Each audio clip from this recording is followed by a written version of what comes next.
It is a terrible, terrible monster. His body is jet black armor, and he has twisted insect wings on his back. And sometimes, the monster comes to this world and eats people. This is why we must all unite and fight him whenever he appears.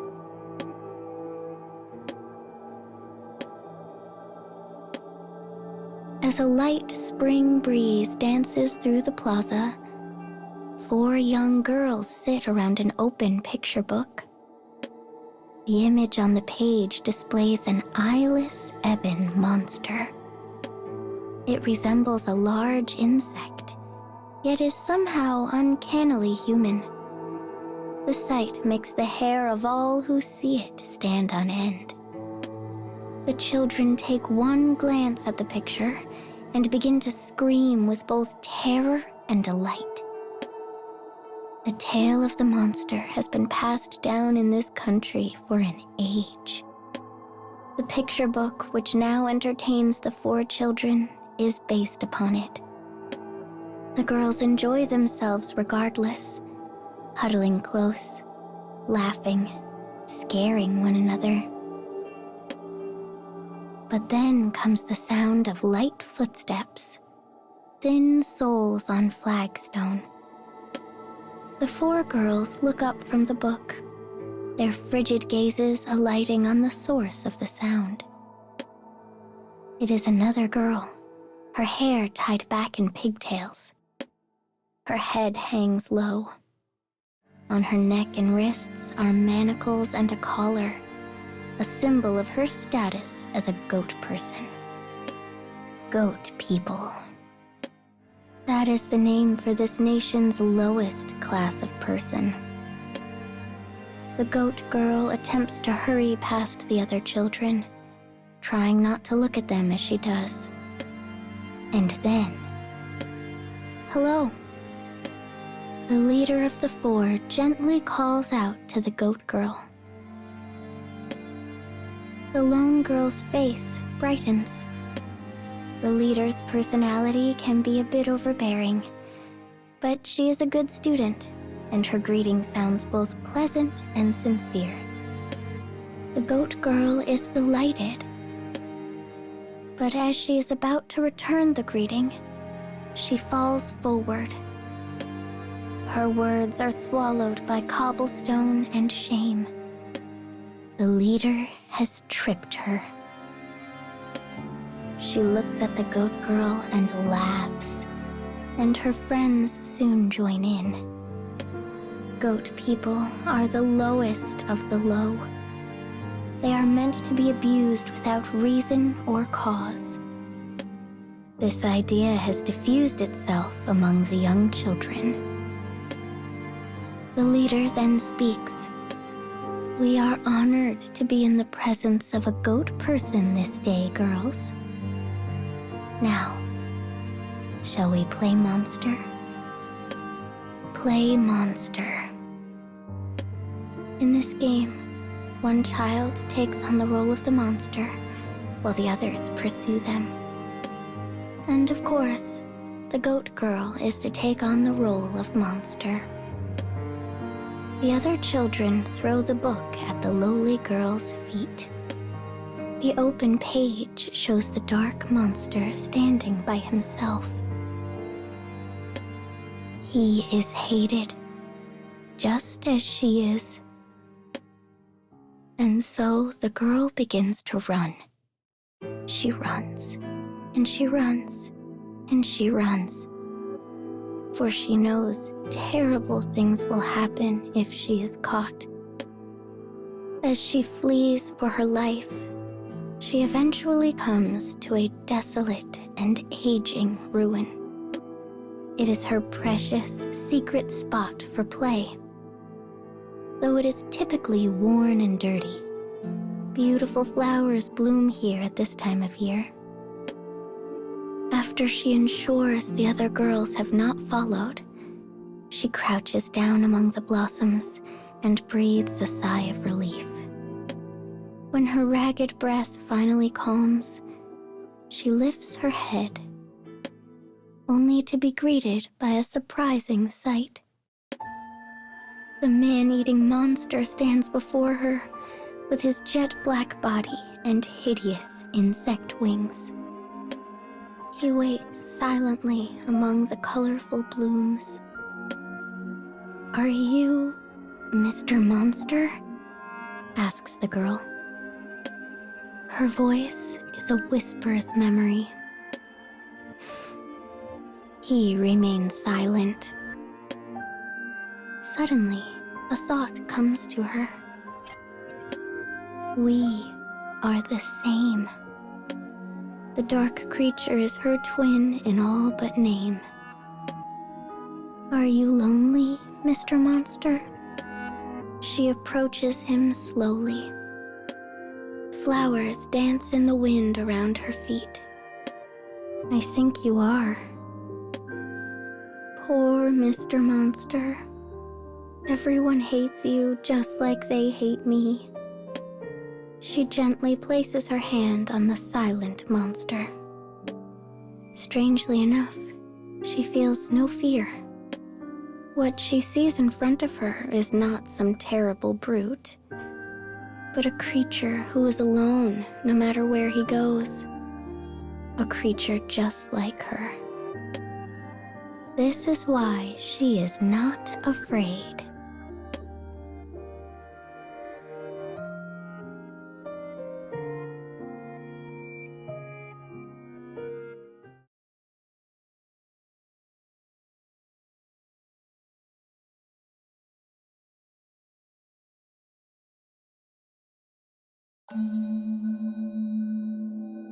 Tap, tap, tap. The goat girl's light footsteps echo across the plaza. She makes her way for the blossom-covered ruin, her secret spot where the monster waits. "Hey, you." A voice suddenly stops her in her tracks. She turns to find the 4 girls who are always playing in the plaza. The leader has called to her. "You haven't been coming by lately. We miss you. Why don't you play monster with us today?" A cruel smile twists the corner of the girl's mouth as she speaks. They want to play monster with the goat girl so they have an excuse to cause her pain. The goat girl's eyes drop to the ground. She takes a quiet step backwards. "I'm sorry," is all she says before dashing away. The children exchange bewildered glances. The leader's expression twists further. Her mind reels. That goat disobeyed me. Me. Also, she's been in a strangely good mood lately. It makes me sick. No goat person should ever smile like that. The leader's eyes bore into the girl's back as she runs. 1, 2, 3. 1, 2, 3. Red flower, blue flower, white flower. The girl's voice echoes throughout the ruin, which overflows with colorful flowers. She moves around the aberrant monster, dancing ballet on a beat of 3. Only recently did girl and monster meet, yet already they are in perfect sync. It's as if they are partners, as if they have been dancing together for the whole of their lives. 1, 2, 3. The girl dances. 1, 2, 3. Flowers nod. 1, 2, 3. Wind blows. Petals flutter this way and that in the air. Suddenly, the girl gasps in wonder. her dance coming to a halt. Both she and the monster look to the sky. They see petals soaring through the blue. "Where do you think the flowers are going, Mr. Monster?" The monster does not reply. He is ever silent, never speaking. But the girl feels she hears his answer regardless. His voice is gruff, yet kind. Time spent alone with the monster is unbelievably precious to the girl. As a goat person, all she has ever known is abuse. But this lonely monster makes no attempt to wound the girl. This is why she hides away in the ruin. It is so she does not have to face a painful reality. Yet while this is all happening, a lone figure hides among the crumbling walls, quietly watching the girl. It is the leader of the children who play in the plaza. She thought the goat girl's pleasant mood strange, and so followed her in secret. And when she came to the ruin, she beheld a most confusing sight. The goat girl was dancing by herself, laughing by herself. "Mr. Monster!" The leader watches in silence as the girl turns to empty space and calls to the monster over and over again.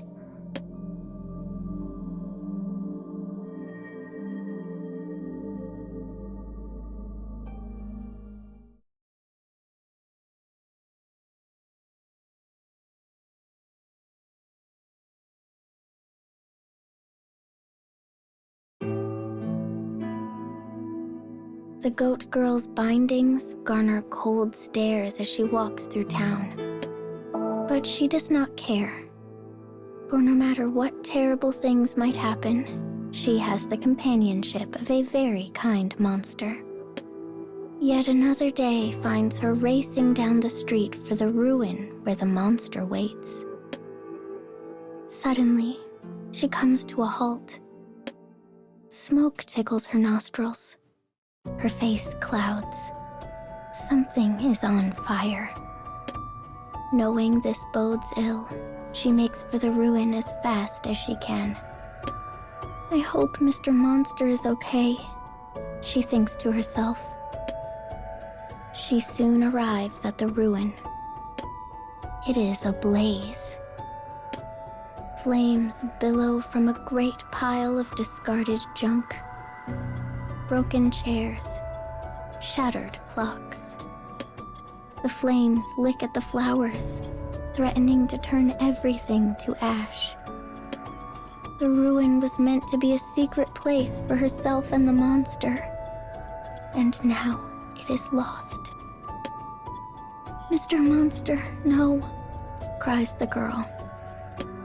She sounds as though she could start sobbing at any moment. The monster is sitting listlessly in the middle of the ruin. He's going to die. But as she leaps into the flames to save him, she's here. The goat is here. High-pitched laughter scratches the girl's ears. She turns in the direction of the voice. The 4 girls from the plaza are waiting for her.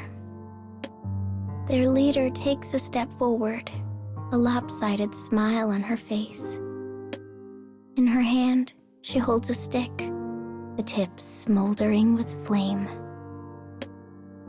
She realizes these 4 are the ones who set the ruin to burn, the ones who stole her special place. A black snake worms its way into her heart. She has never felt such an emotion before. "You're awful," she mutters fiercely. "How dare you do this to Mr. Monster?" "Mr. Monster?" The children exchange glances and begin to snicker amongst themselves. A moment later, the leader speaks. Your Mr. Monster doesn't exist, goat. He's just a thing from a picture book. The leader had glimpsed the girl's secret. She saw her playing by herself. She saw her speak to empty air. You poor thing. You must have been so lonely. Her words tear at the goat girl like glass. Don't you get it? You made the monster up. The girl remains quiet, her eyes glistening under tears. But then... No, he's here. I know he's here. She refuses to acknowledge it. She cannot. Doing so would mean her only friend does not exist. Are you okay, Mr. Monster? You must be in so much pain. With teetering steps, she enters the flames. She finds herself entering an empty space. Flames lick at her legs, her arms, but she pays them no mind. Because she can see. She sees the monster sitting amidst the fire, his body covered in burns. He is her precious friend. Her hand brushes empty air, but to her, it is the monster's cheek. She crouches down to pluck a single burning flower at the monster's feet.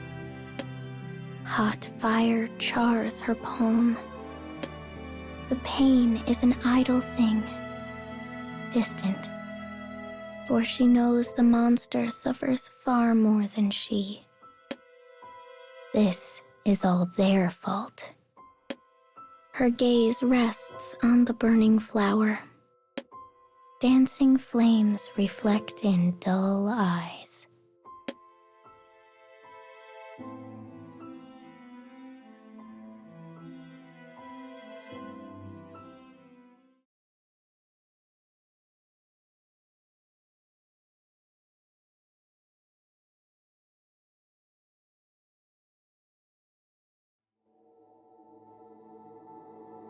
The sun sets.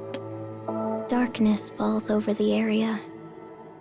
The once dancing flames, now clinging to life, cast an eerie light on the ruin. The children who started this fire are long gone, returned home to warmth and family.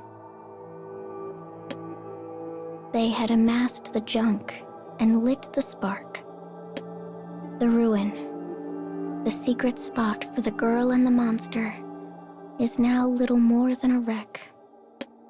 The girl stands silent, alone. She stares at the monster, who is now a shriveled thing covered head to foot in burns. Your Mr. Monster doesn't exist. The leader claimed the girl's monster was merely a vision. But the girl never had any intention of acknowledging that truth. Her monster is here. He is right here. Yet the children filled the ruin with garbage and set it ablaze all the same. They hurt her monster. Hurt him. I will not let them get away with this. A new emotion, dark and heavy, encroaches on her heart. She picks up a piece of kindling and sets fire to the tip, creating a torch. Then she begins to walk. Her steps are unsteady, as though possessed by some entity.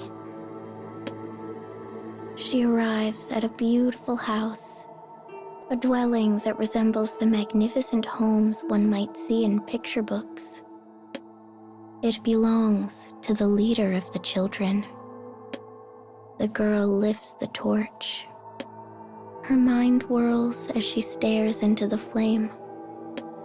The leader of the children set fire to her ruin. She burned her monster. Which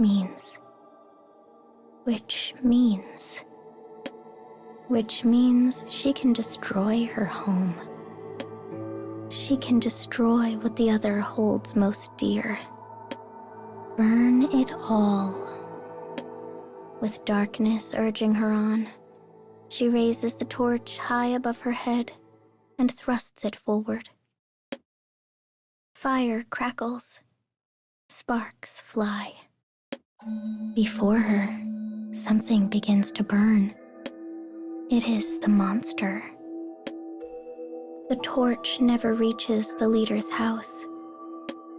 Instead, the monster has leapt in front of her, letting the flames strike him, almost as though he is trying to stop her. Mr. Monster? The monster falls face first onto the ground, his burning body writhing in pain. Mr. Monster! She rushes to him. I'm so sorry, Mr. Monster. This is my fault. This is all my fault. All she can do is weep. She repeats her apology as she clings to the monster's blazing body. But then, she realizes something. The blaze enveloping him holds no heat. Because the monster is nothing more than a figment of her imagination. Somewhere deep inside, she had known this. Yet acknowledging it was a weight too heavy to bear. Because the kind monster had always been by her side. And yet, she hurt him. The monster's hand trembles and gently brushes her cheek. It is incorporeal, cold. Yet she imagines warmth anyway. He's so warm. It is a strange warmth, one that makes her feel the darkness which had overcome her heart is beginning to fade. The monster's body quietly burns in the gloaming. It twinkles. It shines. Finally, it turns to ash and begins the long ascent into the sky. Goodbye, Mr. Monster. I had so much fun. I had fun dancing with you. Fun watching flowers in the wind. Fun. You silently, my side. And the girl realizes something. As the darkness that had encroached on her heart fades away, so too do her memories of the monster. The monster has taken all of her twisted feelings with him. Thank you, Mr. Monster. Her memories dim, then fade. Soon the girl does not understand why she is crying at all. Yet she continues to repeat herself. Goodbye. Goodbye. She does not fall silent until the final speck of ash has vanished into the heavens.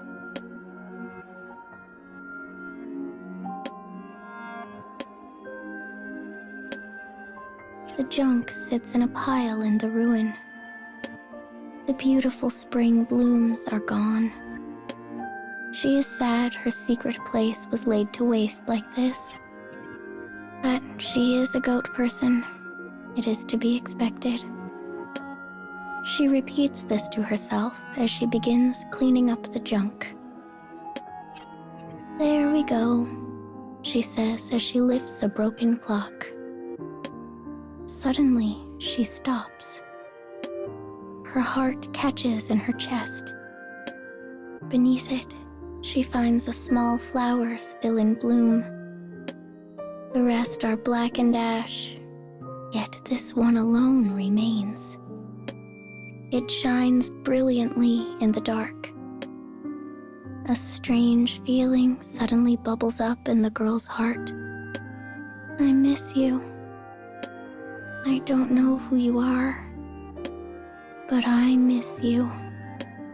We'll play together when I see you again. We'll be even better friends. Bewildered by the sudden well of emotion, the girl falls to her knees beside the flower. She begins to pray.